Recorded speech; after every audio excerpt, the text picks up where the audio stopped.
Hello, this is Dr. Bob Evans, and welcome to our podcast, Parental Alienation from Couch to Courtroom and Beyond. We will discuss the resisting and refusing dynamic, commonly referred to as parental alienation, how you'll know it's happening in your case, and what can be done about it. Parental alienation can cause stress and trauma in high-conflict cases. These podcasts focus on how attorneys and mental health professionals can support families and children.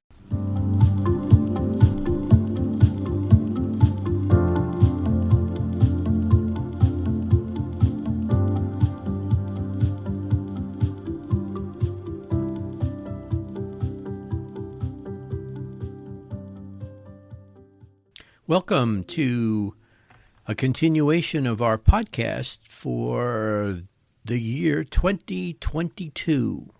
Welcome back, everybody. This would be episode 6 in our series. And I discovered an interesting book on the topic of Dr. Bowlby, B-O-W-L-B-Y. There's no S, it's Bowlby. And obviously, he's the person who really developed the whole theory of attachment theory. And so it turns out that in 1976, he gave a presentation to the Royal College of Psychiatrists. And in that lecture, he really did a deep dive, if you will, into the whole concept of attachment theory. And I thought it was really interesting because I see the parallels with attachment theory and the involvement of attachment as a concept, a phenomenon, in the whole area of parental alienation. And what happens frequently in the process of alienation is the negative consequences when that attachment is disrupted. And so I want to read some of the presentation that he did, and he gives into some specific aspects of attachment that are very much relevant to parental alienation. So let's take a look at it. I'm kind of going in the middle of his presentation, and I'll interject my sense of where this involves parental alienation. So we begin with, for what convenience I am terminating, and obviously that's John Bowlby, for what convenience I am terming attachment theory is a way of conceptualizing the propensity of human beings to make strong affectional bonds to particular others, and of explaining the many forms of emotional distress and personality disturbance, including anxiety, anger, depression, and emotional detachment, to which unwilling separation and loss give rise. Fast forward to the 21st century, we look at the whole phenomenon of adverse childhood experiences and the consequences such experiences have on the physical, medical, and psychological health of people.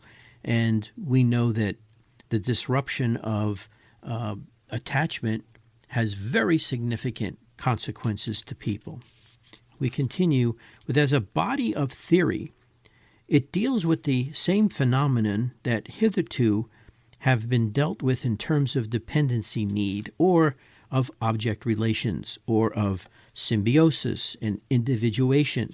Though it incorporates many psychoanalytic thinking, the theory differs from traditional psychoanalysis in adopting a number of principles that derive from the relatively new, keep in mind 1976, relatively new disciplines of ethology, which is the study of animal behavior, and control theory by Dr. Glasser, if you recall.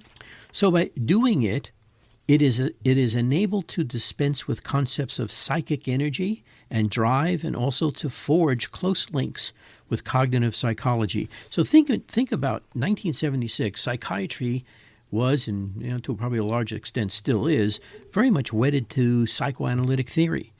Bowlby is coming along and saying, hey, no, there's other things that we need to be looking at.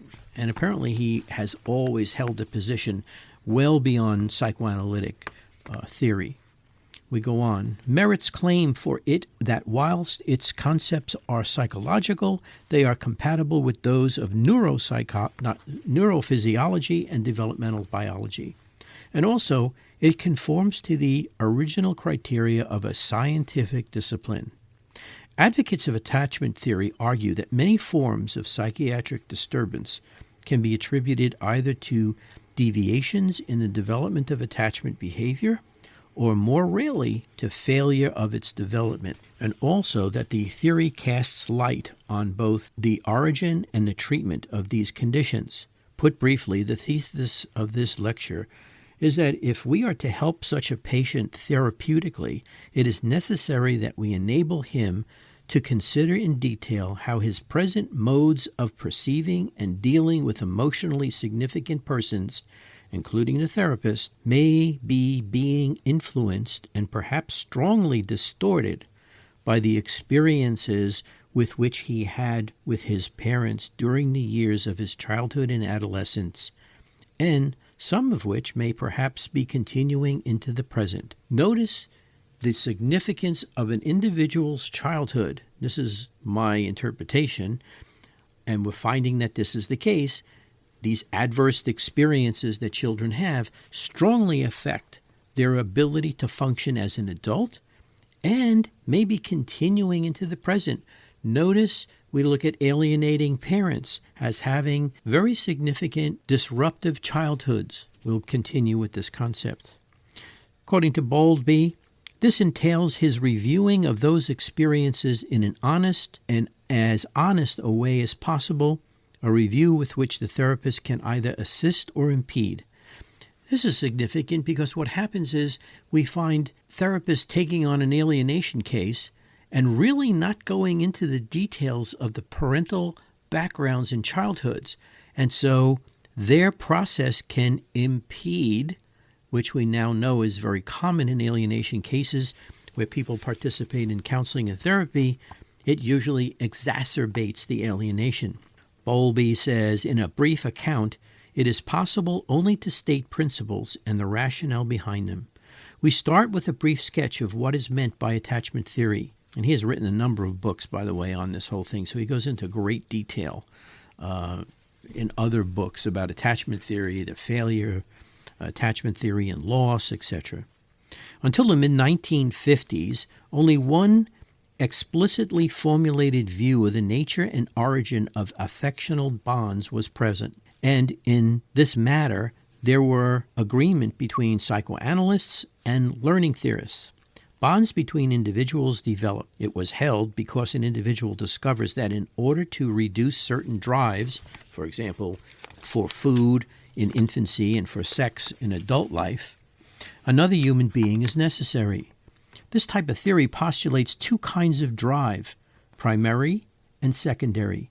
It categorizes food and sex as primary and dependency and other personal relationships as secondary. Although object relation theorists have tried to modify this formulation, the concepts of dependency, orality, and regression have persisted, again reminding you that this is a psychoanalyst thinking.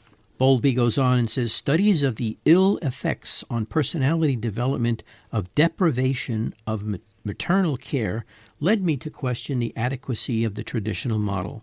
Early in the 1950s, Konrad Lorenz's work on imprinting, which was first appeared in 1935, became more generally known and offered an alternative approach.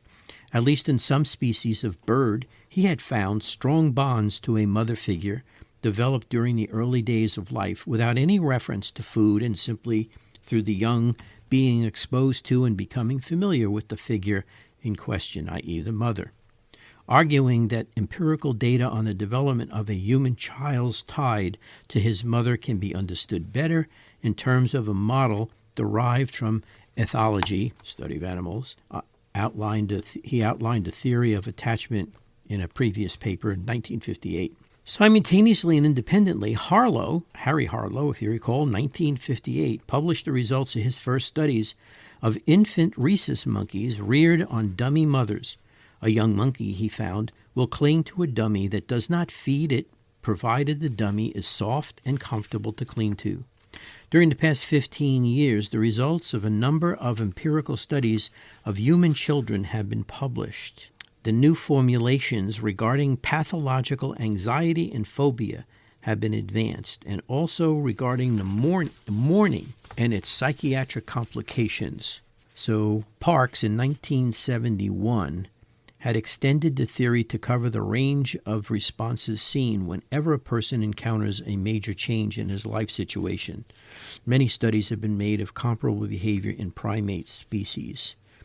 Briefly put, attachment behavior is conceived of as any form of behavior that results in a person attaining or retaining proximity to some other differentiated and preferred individual who is usually conceived as stronger and or wiser. Whilst especially evident during early childhood, attachment behavior is held to characterize human beings from the cradle to the grave. It includes crying and calling, which elicit care, following and clinging, and also strong protest should a child be left alone or with strangers. With age, the frequency and the intensity with which such behavior is exhibited diminish steadily. Nevertheless, all these forms of behavior persist as an important part of humans' behavioral equipment. In adults, they are especially evident when a person is distressed, ill, or afraid. The particular patterns of attachment behavior shown by an individual turn partly on his present age, sex, and circumstances, and partly on the experiences he has had with the attachment figures earlier in life. As a way of conceptualizing proximity, keeping attachment theory in contrast to dependency theory, he emphasizes the following features. So these are the features that Bowlby talks about in terms of comprises, if you will, attachment. So there's specificity. Attachment behavior is directed towards one or a few individuals, usually in clear order of preference, a few individuals. So that would include a mother and a father. Duration. An attachment endures usually for a large part of the life cycle, although during adolescence, early attachments may attenuate and become supplemented by new ones, and in some cases are replaced by them. Early attachments are not easily abandoned, and they commonly persist. Engagement of emotion. Many of the most intense emotions arise during the formation, the maintenance, the disruption, and the renewal of attachment relationships. The formation of a bond is described as falling in love, maintaining a bond as loving someone, and losing a partner as grieving over someone. Similarly, threat of loss arouses anxiety, and actual loss gives rise to sorrow, while each of these situations is likely to arouse anger. Keep in mind the child's reaction to being deprived of another parent at the hands of a parent. Bowlby goes on with the unchallenged maintenance of a bond is experienced as a source of security. The unchallenged maintenance of a bond is experienced as a source of security, and the renewal of a bond as a source of joy. So think about a parent who has been alienated from a child and has successfully been reunited. That child will experience, according to Bowlby, a sense of joy, a source of joy. Because such emotions are usually a reflection of the state of the person's affectional bonds, the psychology and the psychopathology of emotion is found to be in large part the psychology and the psychopathology of affectional bonds. Disrupt an affectional bond, you're going to create some psychopathology. Ontogeneity. In a large majority of human infants, attachment behavior to a preferred figure develops during the first 9 months of life. The more experience of social interaction an infant has with a person, the more likely he is to become attached to that person. The more involved both parents are to a child during their development, the more attached that child becomes to that parent. For this reason, whoever is principally mothering a child becomes his principal attachment figure. That makes sense. After all, the first figure that an infant sees and opens its eyes to is the mother coming out of the mother's womb.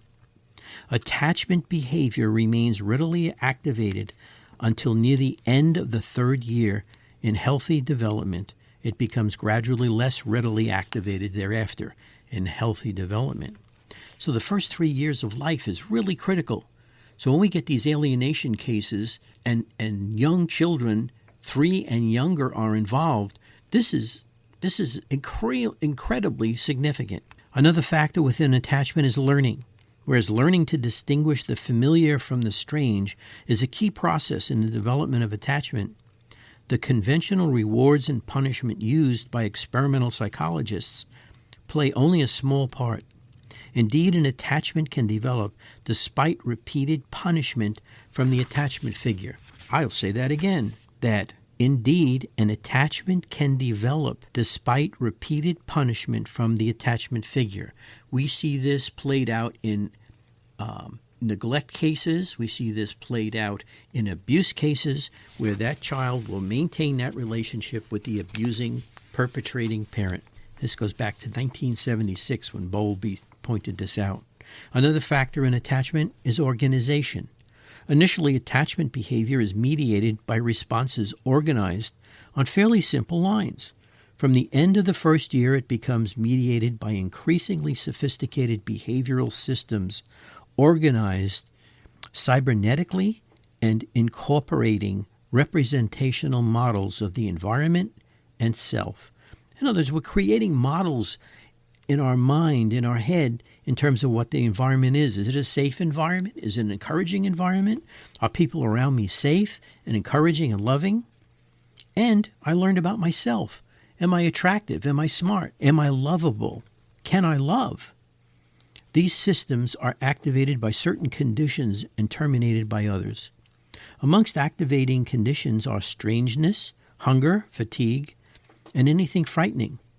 Terminating conditions include sight or sound of mother figure, and especially happy interaction with her. When attachment behavior is strongly aroused, termination may require touching or clinging to her, and or being cuddled by her. Conversely, when mother figure is present or her whereabouts is well known, a child ceases to show attachment behavior and instead explores his environment. That's an interesting phenomenon because what we see is basically a strong, exaggerated attachment to alienating parents, which is not necessarily healthy. Then there's a biological function. Attachment behavior occurs in the young of almost all species of mammal, and in a number of species it persists throughout adult life.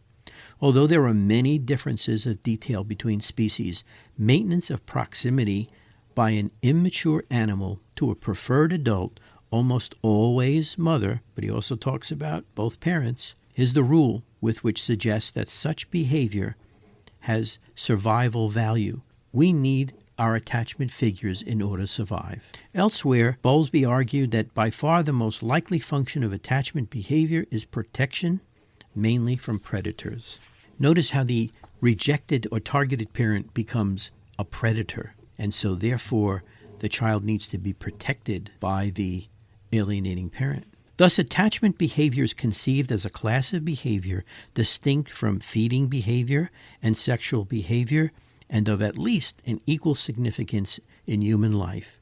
There's nothing intrinsically childish or pathological about it, i.e., attachment theory. It will be noted that the concept of attachment differs greatly from that of dependence. For example, dependence is not specifically related to maintenance of proximity. It is not directed towards the specific individual. It does not imply an enduring bond, nor is it necessarily associated with strong feelings. No biological function is attributed to it. Furthermore, the concept of dependence, there are value implications, the exact opposite of those that the concept of attachment conveys. Whereas to refer to a person as dependent tends to be disparaging, to describe him as attached to someone can well be an expression of approval. Conversely, for a person to be detached in his personal relations is usually regarded as less than admirable. The disparaging element in the concept of dependence, which reflects a failure to recognize the value that attachment behavior has for survival, is held to be a fatal weakness to its clinical use. So you see, when Bowlby talks about attachment and the human's need for attachment figures, this is a critical aspect to how they're going to function in adult life. We're going to end there for now, and we'll pick up with other concepts as we move along. I want everyone to remember that you're allowed to please participate. Go to naopas.com. You'll notice a number of training opportunities there. And I'll tell you what, for the new year, I'm going to set up a coupon. Coupon will be called Podcast. And if you are interested in participating in any of our online courses, use the coupon Podcast, and you will get a 50%, 50%, one half off on all of the training programs that we have on that site. So we'll look forward to hearing from you next time, and naopas.com, and type in podcast where it says when you're paying for the course, and you'll get a 50% discount. So thank you, and well, we'll see you next time. Thank you.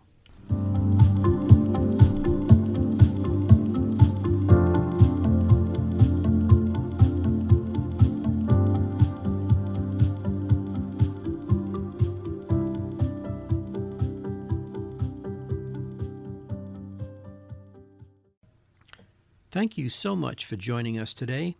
For more information on this topic, please visit www.drbobevans.com or www.naopas.com. We offer classes for both legal and mental health professionals to help educate them on the signs and strategies of parental alienation and how to move forward for a healthier environment for the children of divorce. Please visit www.naopas.com and sign up for our courses and use coupon code PODCAST for a 50% discount.